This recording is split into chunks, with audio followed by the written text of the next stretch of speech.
Staring at the tree, whiskey in hand, Pete was pleased that this year would be different from the last. It had been the strangest time of his life, but he truly felt like things were finally coming together. And when better to come together than at Christmas?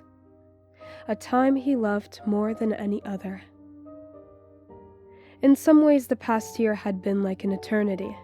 In others, as if it had succumbed to time in the blink of an eye. But either way, he was glad to see the back of it. Staring at the Christmas tree, its beautiful lights casting a warm hue over the room, and the snow quietly falling outside as the sun set, Pete began to think of the past year, of his daughter Lana, and his wife Janet. It had started with a very normal December, 12 months earlier.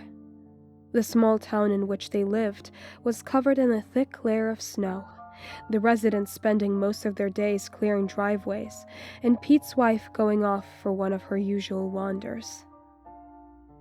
She had been gone for a couple of hours, but while Janet was utterly devoted to her family, she still needed moments to herself, to clear her head, to diminish the stress that comes with a loving yet disorganized husband, and a little girl who was kind but who enjoyed trying her parents' patience as much as possible. When the tensions of a domestic life clouded her feelings or began to weigh on her spirits, Janet would wander out of the back door into the fields and woodlands which characterized the entire area, and trek for a little while through the pines which dotted the landscape. It therefore wasn't unusual for her to be gone for fairly long periods, especially since it was around that time of year when she would take it upon herself to choose the Christmas tree. No matter how much Pete or Lana asked to help out, this was Janet's job. She loved the tradition of it, the process of choosing the best possible tree, cutting it down, and then seeing the bright smiles on her family's faces as they would gleefully take the tree indoors and decorate it with sparkling glitter garlands, warm glowing lights, and an array of festive baubles. It was a small highland town where they lived, far away from any major city, but Janet and the rest of her family loved their home. The simplicity of it, the feeling of being an integral part of a close-knit community, and of course the beautiful surroundings, lush during the Scottish summer, and cold, crisp, stark, but yet awe-inspiring in the winter. Most importantly, she loved the pine woods nearby, specifically a collection of trees which sat at the top of a small hill within walking distance from the house. Perfect for picking a Christmas tree. She would return there each year, and while their numbers thinned due to a few other neighbors going there for the exact same purpose, there were enough trees to last a good many years. When she had been gone for 3 hours, Pete began to grow nervous, as this was longer than usual, and since it was getting dark, he took it upon himself to venture outside, telling Lana to lock the doors after him, and that he would not be long. Lana laughed when he told her that he expected that Mummy was struggling through the snow with a huge tree, bigger than any other they had ever had. Pete loved to see the excitement in his daughter's face at this time of year, and he told her to watch from her bedroom window to see what they would bring back. With this, she excitedly ran up the stairs straight to her window before he had to call her back down to lock the door. Gazing at the beautiful tree, he could remember that night like it was yesterday. The snow was crisp on the ground and crunched under his feet as it began to freeze. Small flakes fell from the sky occasionally, but Janet's footprints remained uncovered. Even without them, Pete knew where they were heading. The hill where Janet returned each year was only a 40-minute hike away. She would pick a pine tree from there. In fact, sometimes she picked 2. One around 6 foot, the other a young tree about half the size, if they could find one suitable. It was difficult at times to find smaller trees, as they seemed to be rare in that area. Everyone in the town seemed to like the idea of having a small tree in their children's bedrooms, so people would climb up there with an axe and take what they wanted, so there weren't as many at hand. Lana at one time had thought it was sad to cut down and kill the trees just for people to look at, but Pete explained to her about tradition and that he was sure more would grow back. With time, she forgot this protest and looked forward to the years when she could have one. If a smaller tree couldn't be found, they had a lovely synthetic one which would sit at her window. Secretly, she loved this just as much, but as her father had said, tradition is tradition. The larger tree would be placed in the living room and adorned with an assortment of baubles, glittering decorations, and lights. The other, in Lana's room, would be sprayed with a can of fake snow and covered in hanging candy sticks and chocolates. Although she was always told she could only have one a day before bed as a treat, of course occasionally she would break this rule and just hope no one would notice. Janet could always tell, but she would let it go. Christmas time was the best of times, after all, and it was so brief. As Pete approached the hill, he knew something was wrong. He felt it in his bones.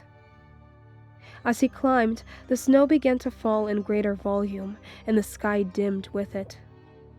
Standing at the humble summit, a stillness spread, silence interrupted momentarily by the almost audible patter of snowflakes floating gently to the ground. He followed the footprints now with purpose, knowing that if the snowfall increased, that it would be nearly impossible to find Janet. Twilight fell, covering everything in a dark blue wisp of color, as the frost began to nip at his now rosy cheeks. The footprints bobbed and weaved their way through the huge pines, finally stopping next to a wonderfully thick and vibrant tree. One which was perfectly suited for their purposes.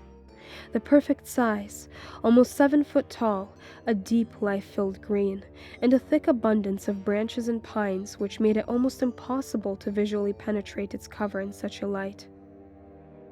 But yet, Janet was nowhere to be seen, and as far as Pete could tell, there were no other tracks in the snow leading away in any direction. She had most certainly been here, but where had she gone?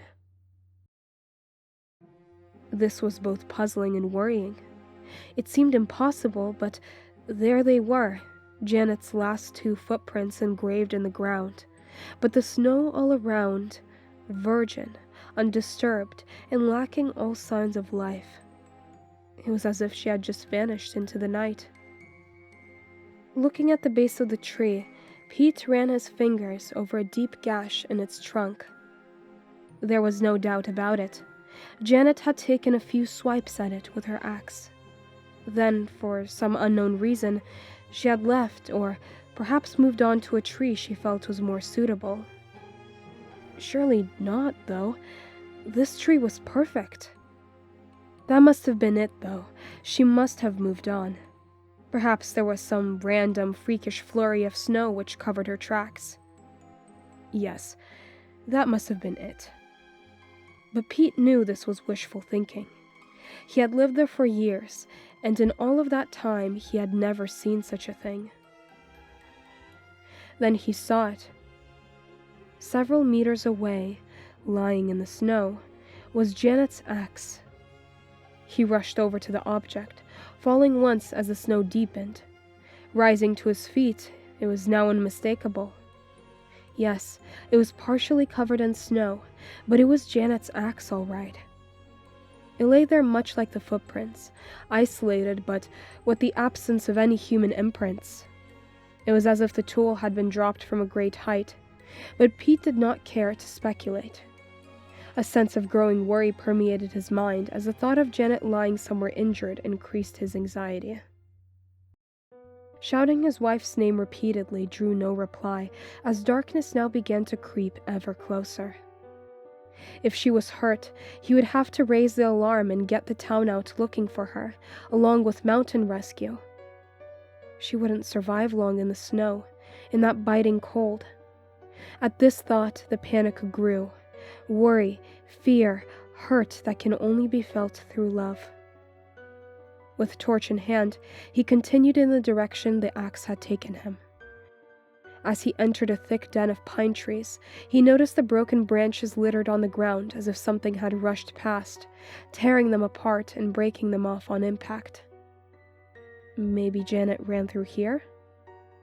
The scale of the damage, however, looked too great to have been dealt by one person alone. Had he been in any other country, he would have assumed a bear was nearby, but they had been hunted to extinction in Scotland long ago, along with the wolves and any other predators. For a moment, his torch reflected off of something scuttling under a bush, but it looked more like an insect than anything else, and again far too small to cause such devastation. Pete fixed his scarf, trying to cover his face as the frost bit deeper, but just as he did so, something caught his eye. Something on the ground. Shining his torch on what he at first thought to be a dead animal was the crumpled body of Janet, lying still on the ground. A heart attack, they said. A heart attack. But Pete had seen her face. He had looked upon those eyes once so filled with kindness, transfixed in a frozen stare. Cold, glassy, black with fear. Her hands were clenched in front of her, and the pathologist told him that this was perfectly normal for one suffering such a massive heart attack in such low temperatures.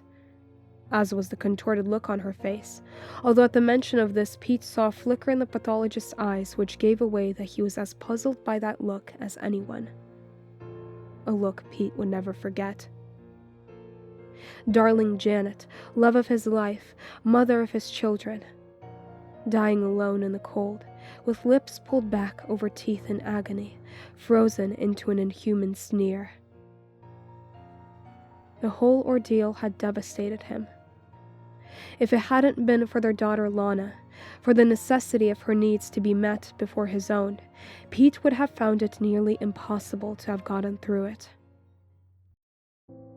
The past 12 months had been cluttered with reminders of an aching loss. As with any bereavement, the first time of doing something once shared without that person made the pain more acute. The first Christmas, the first day at work, the first walk to school, the first family get-together.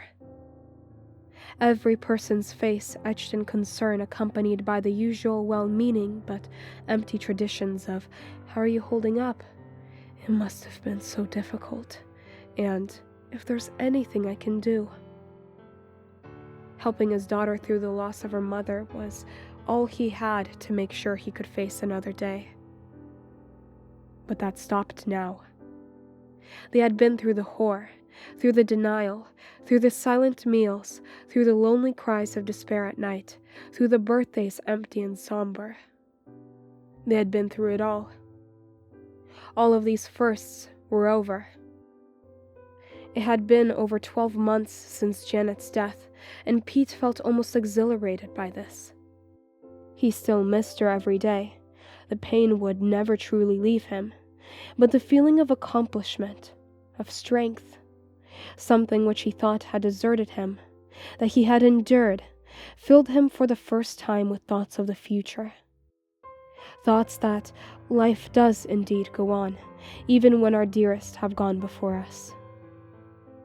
And what if his beautiful daughter, dear, kind Lana, he may have felt compelled to bring her through the past year, but her empathy and strength had left him in awe. Characteristics which someone so young had no right to possess, but which were thankfully present nonetheless. When she had cried, he had been there, and on more than one occasion when he lay sobbing, staring at that empty void of space in his double bed at night, Lana would waken and climb in beside him, and they would both cry together until they fell asleep. She was his rock, and by God she was going to have the best Christmas she'd ever had. Pete had made a number of arrangements. He had spent a fortune on every gift imaginable. He had filled the house with every food and treat that she enjoyed, and both Janet's parents and his own were flying in for Christmas dinner to be with their brave, sweet little granddaughter. He'd also organized for Lana's friends to have a sleepover on Boxing Day, which she had pleaded for, but Pete always knew he would give in eventually. She never asked for much, but this year, this Christmas, she would have more than she could imagine. The house was perfect, but there was one thing left to do. One thing that Pete had dreamt of since the night he found Janet's body. She had chosen that tree. It was going to be sitting in their living room, adorned with all manner of decorations. That was its purpose, its very reason for being. Janet never finished cutting the damn thing down. It was in many ways her dying act, and Pete was going to make sure that it was fulfilled. On the anniversary of her death, he wandered through the snow, winding his way through the pines until he stood at the foot of that ominous little hill. The sun shone brightly, and it wasn't as cold as it had been the night Janet died, but each footstep was accompanied by a sickness in the pit of Pete's stomach. Each stride a morbid reminder of the previous year, and that terrible heartbreak in the snow. Marching to its peak, he first walked to, and then observed the scene of Janet's untimely death. Standing there where her body had laid, Pete wiped the tears from his eyes and placed a small Santa figurine on the ground, burying it in the snow. It had always been hung from the branches of each yearly tree, and was her favorite decoration. It seemed only right that it be with her. After another few minutes of trudging, there it was. It was still standing. That damned tree. As if ravenous for revenge, Pete pulled Janet's axe from his backpack and charged at the pine. He battered and chopped at the cut which Janet had made the previous year, making it deeper with every slice, with every pound of pressure he could muster. The tree groaned and creaked as if in pain, but Pete did not care.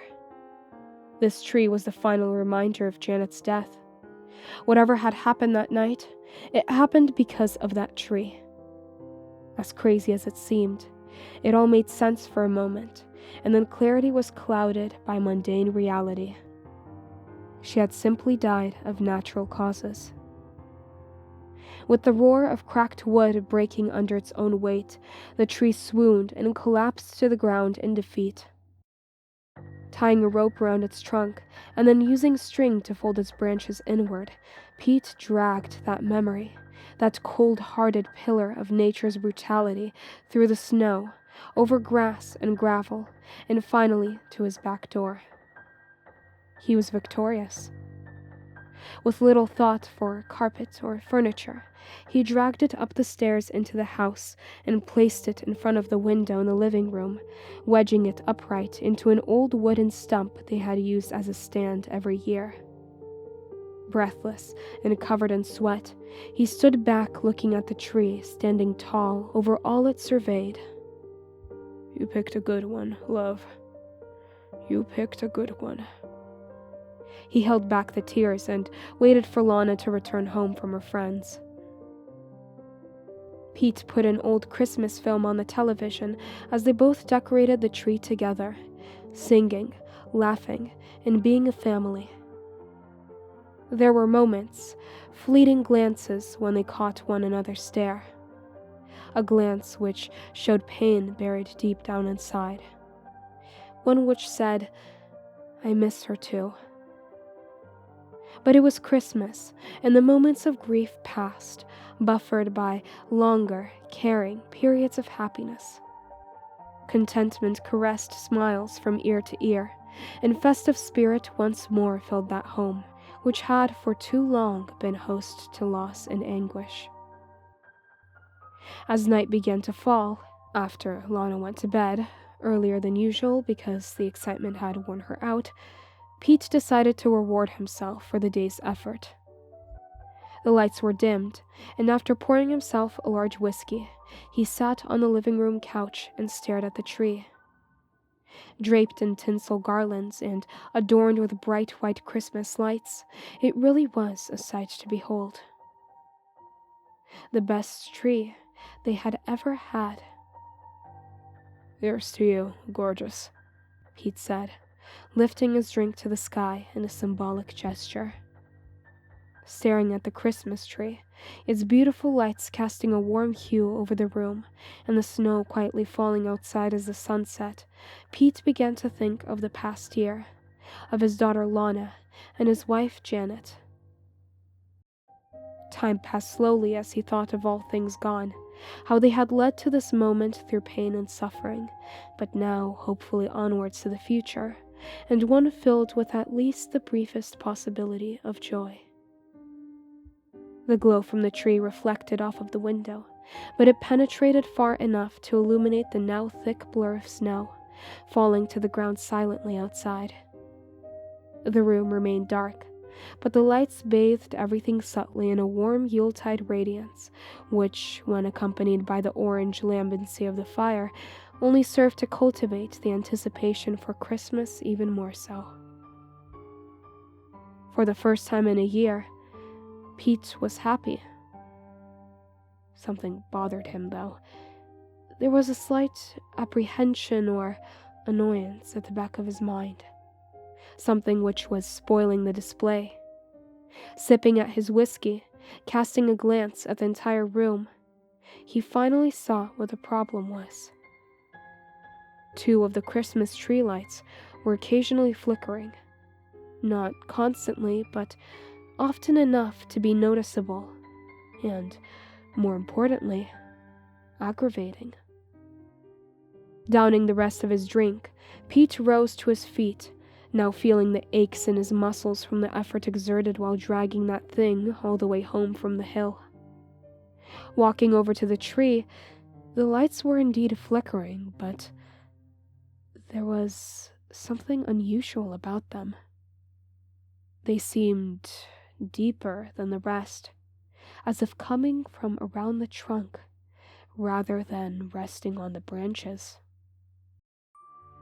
Again, Pete was struck by how dark the interior of the tree was, that even in the presence of many lights placed upon it, he could not peer or adequately see between the branches.